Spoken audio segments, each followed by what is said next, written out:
أعوذ بالله السميع العليم من الشيطان الرجيم من همزه ونفخه ونفثه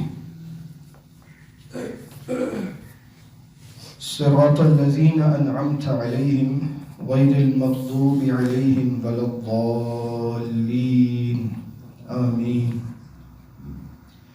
سورہ فاتحہ کا اختتام دو راستوں کے متعلق بتا رہا ہے۔ ایک وہ راستہ جس پر چلنے کی ہم اللہ سے دعا مانگتے ہیں، جو اللہ کے انعام یافتہ لوگوں کا راستہ ہے، جس کی تفصیل آپ سن چکے ہیں۔ دوسرا راستہ وہ ہے کہ جس سے ہم اللہ کی پناہ چاہتے ہیں کہ اس راستے پر اللہ ہمیں نہ چلا، کیونکہ وہ راستہ ان لوگوں کا ہے جن پر تیرا غضب اور غصہ ہے، اور وہ راستہ ان لوگوں کا ہے کہ جو گمراہ ہیں۔ نہ ہم تیرا غضب چاہتے ہیں اور نہ ہم گمراہ ہونا چاہتے ہیں، لیکن ہمیں یہ سمجھنا چاہیے کہ وہ راستہ جو گمراہ لوگوں کا ہے اور جو اللہ کے غضب یافتہ لوگوں کا ہے، وہ راستہ کیسا ہے، اور کہیں ہم اس پر تو نہیں چل رہے کہ ہم نماز میں دعا تو کرتے ہیں غیر المغضوب علیہم ولا الضالین، لیکن ہم چل اسی راستے پر رہے ہوں، تو یہ بڑی خطرناک بات ہو۔ تو اس بات کو سمجھنا ضروری ہے کہ وہ کون سے لوگ ہیں جن کا راستہ یہ ہے کہ جس سے ہمیں بچنا ہے۔ آج ہم اسی پر کچھ مختصر بات کریں گے، اور اگر بات مکمل نہ ہوئی تو اس کو جاری رکھیں گے انشاءاللہ۔ ترمذی کتاب التفسیر میں ہے صحیح سند سے، اللہ کے نبی صلی اللہ علیہ وسلم نے خود ہی اس کی وضاحت بیان فرمائی کہ الیہود مغضوب علیہم، کہ جو یہ سورہ فاتحہ میں ہے غیر المغضوب علیہم، تو یہ مغضوب علیہم یعنی جن پر غضب ہوا، اس سے مراد یہودی ہیں۔ والنصارى ضلال، اور یہ تو والضالین ہے، اس سے مراد نصارہ ہے۔ اس کی وضاحت پہلے تو آپ کے سامنے ہی ہے کہ جس قوم کا یہ حال ہو کہ جو معصوم بچوں کے قتل میں ملوث ہو، آپ کے سامنے ہے آج جو فلسطین میں غزہ میں ہو رہا ہے، یہ یہودی کر رہے ہیں، صہیونی کر رہے ہیں۔ ایسے ظالم، ایسے سفاک، قاتل، متکبر لوگ، ان پر اللہ کا غضب نہیں ہوگا تو کیا ہوگا؟ کہ جو اللہ رب العزت ایک عورت کو صرف اس لیے جہنم میں ڈال دیتا ہے کہ اس نے ایک بلی کو باندھ کر رکھا، اس بلی کو اس نے چھوڑا نہیں کہ وہ خود اپنا پیٹ بھر لے، بس اس کو باندھ کر رکھ دیا کہ یہ بھوکی مر جائے۔ اس بلی کو باندھ کر رکھنے کی وجہ سے کہ وہ بلی مر گئی، اللہ نے اس عورت کو جہنم میں ڈال دیا، صحیح بخاری کی حدیث ہے۔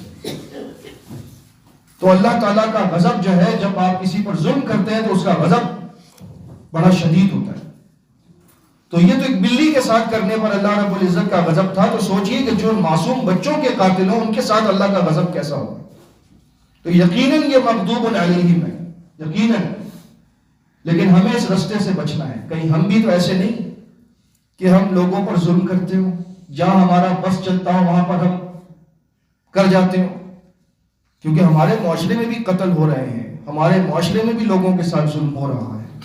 یعنی کہ یہ جو راستہ ہے کسی پر ظلم کرنے کا، یہ راستہ اللہ کے غضب کا ہے، اس راستے سے بچنا ہے۔ اور اسی کے لیے ہم اللہ سے دعا کرتے ہیں کہ یا اللہ اس راستے پر ہمیں نہ چلنے دے۔ پھر ان کی مزید صفات ہمیں معلوم ہونی چاہیے، کیونکہ دیکھیے بات یہ ہے کہ جہاں پر ہم دعا کرتے ہیں صراط الذین انعمت علیہم، تو وہ راستہ تو صدیقین، انبیاء، شہداء، صالحین کا ہے۔ ہم تو ان چاروں میں سے کچھ بھی نہیں بن سکتے، یعنی کہ ہم اس قابل نظر نہیں آتے، ہمارے اندر وہ کوالٹیز، وہ خصوصیات نہیں ہیں۔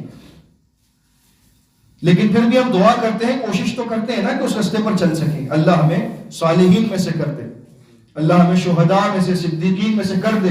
وہ چاہے تو ہم یہ کام کر سکتے ہیں، لیکن اس کی توفیق کے بغیر نہیں کر سکتے۔ بالکل اسی طرح جیسے ہم اس راستے پر چلنے کی کوشش کر رہے ہیں، ان صفات کو حاصل کرنے کی کوشش کر رہے ہیں، اسی طرح ہمیں دوسرے راستے سے بچنے کی کوشش بھی کرنی ہوگی۔ یہ نہیں بس دعا کر کے چھوڑ دیا، کوشش کرنی ہے برائی سے بچنے کی۔ جب برائی سے بچنے کی کوشش کرتے ہیں تو اللہ آسان کر دیتا ہے۔ اب آپ کسی گناہ میں پھنسے ہوئے ہیں، کوئی سا بھی گناہ ہو سکتا ہے، آپ میں سے ہر بندہ گناہگار ہے، ہر بندے کے ساتھ کچھ گناہ لگے ہوئے ہیں، اس کی جان نہیں چھوڑتے، وہ تنہائی میں روتا بھی ہے کہ بس یہ کسی طرح میں اس گناہ سے بچ جاؤں، لیکن بچ نہیں پا رہا. ٹھیک ہے، ایسا ہوتا ہے، سب کے ساتھ ہوتا ہے تقریباً، الا ماشاء اللہ. آپ اللہ سے دل سے دعا کریں، رو کر دعا کریں، یا اللہ یہ گناہ مجھ سے چھوڑوا دے، میں یہ نہیں کرنا چاہتا، میں کمزور ہوں، میں بار بار اس گناہ میں پھنس جاتا ہوں. آپ دعا کر کے دیکھیں، یقین جانیے اللہ آپ کے دل سے اس گناہ کی خواہش کو نکال کر رکھ دے گا. اس گناہ کی خواہش کو اللہ نکال کر باہر کر دے گا کہ یہ میرا بندہ مجھ سے چاہتا ہے رستہ، تو میں اس کے دل کو پاک کر دوں.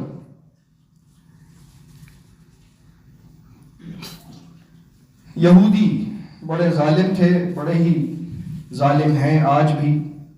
آپ دیکھیے اللہ رب العزت نے سورہ مائدہ میں ان کے متعلق کیسی بات ارشاد فرمائی ہے کہ قُلْ هَلْ أُنَبِّئُكُمْ بِشَرٍّ مِّن ذَلِكَ مَثُوبَةً عِندَ اللَّهِ. اے رسول صلی اللہ علیہ وسلم آپ کہیے کیا میں تمہیں دنیا کے بدترین لوگوں کے بارے میں بتاؤں؟ جو اللہ کے پاس سب سے بدترین مخلوق ہے، یہ وہ ہیں مَن لَعَنَهُ اللَّهُ، جن پر اللہ نے لعنت کی ہے. لعنت کس پر کی گئی؟ یہودیوں پر. کس کی زبانی؟ داؤد علیہ السلام کی زبانی اور عیسیٰ ابن مریم کی زبانی. سورہ مائدہ میں ہی ہے، اللہ نے لعنت کروائی یہودیوں پر کیونکہ یہ انبیاء کو ستاتے تھے. یہ دوسرے نبیوں کو تو چھوڑے، اپنے نبی کو ستاتے تھے. آپ کو یاد ہوگا سورہ بقرہ میں، کاش کہ ہم قرآن پڑھتے ہوں سمجھ کر، تو یہ باتیں سمجھ میں آتی ہیں کہ موسیٰ علیہ السلام نے ان سے فرمایا کہ ان اللہ یأمرکم ان تذبحوا بقرہ، ایک گائے ذبح کرنی ہے. تو اپنے وقت کے نبی سے پتہ کیا کہا انہوں نے؟ قالوا اتتخذنا ہزوا، موسیٰ آپ ہم سے مذاق کر رہے ہیں؟ نبی مذاق کرتا ہے؟ اللہ کا حکم بتا رہا ہے اور اس سے کہہ رہے ہیں کہ آپ ہم سے مذاق کر رہے ہیں. اتنے یہ بدتمیز تھے اور اتنے یہ ستانے والے، حتیٰ کہ سورہ صف میں اللہ رب العزت نے موسیٰ علیہ السلام کے الفاظ نقل فرمائے کہ وَإِذْ قَالَ مُوسَى، موسیٰ علیہ السلام نے کیا فرمایا؟ لِمَ تُؤْذُونَنِي وَقَدْ تَعْلَمُونَ أَنِّي رَسُولُ اللَّهِ إِلَيْكُمْ، تم جانتے ہو کہ میں اللہ کا رسول ہوں، پھر بھی تم مجھے اذیت دیتے ہو، مجھے تکلیف دیتے ہو، تم مجھے پریشان کرتے ہو. تو جو قوم اپنے نبی اور رسول کو ستاتی ہو وہ دوسرے نبیوں کے ساتھ کیا کرتی تھی معلوم ہے؟ فَرِيقًا كَذَّبْتُمْ وَفَرِيقًا تَقْتُلُونَ. سورہ بقرہ میں ہے، انبیاء کی ایک جماعت کو انہوں نے جھٹلایا اور نبیوں کی ایک جماعت کو انہوں نے اپنے ہاتھوں سے قتل کیا. یہ اتنے ظالم تھے کہ اپنے دور کے نبیوں کو قتل کرتے تھے. ان کے لیے قتل کرنا کوئی مسئلہ نہیں. جو نبیوں کے قاتل ہوں تو وہ ہمارے اہل اسلام کے قاتل نہیں ہوں گے، ان کو ہم سے شدید بغض ہے. تو آپ اگر ان کے ساتھ دوستی کی پینگیں لڑانے کی کوشش میں ہیں، جیسے کچھ اسلامی ممالک کر رہے ہیں کہ یہودیوں کے ساتھ، اسرائیل کے ساتھ تعلقات اچھے کر لو، یہ آپ کی پیٹھ پر ایسا چھورا گھونپیں گے نا کہ آپ کو کچھ بھی سمجھ نہیں آئے گا. بڑے خطرناک لوگ، لہذا ان سے ہوشیار رہیں. تو اللہ رب العزت نے فرمایا ان پر لعنت کی اللہ نے، وغضب علیہ، اور اللہ نے ان پر اپنا غضب نازل کیا.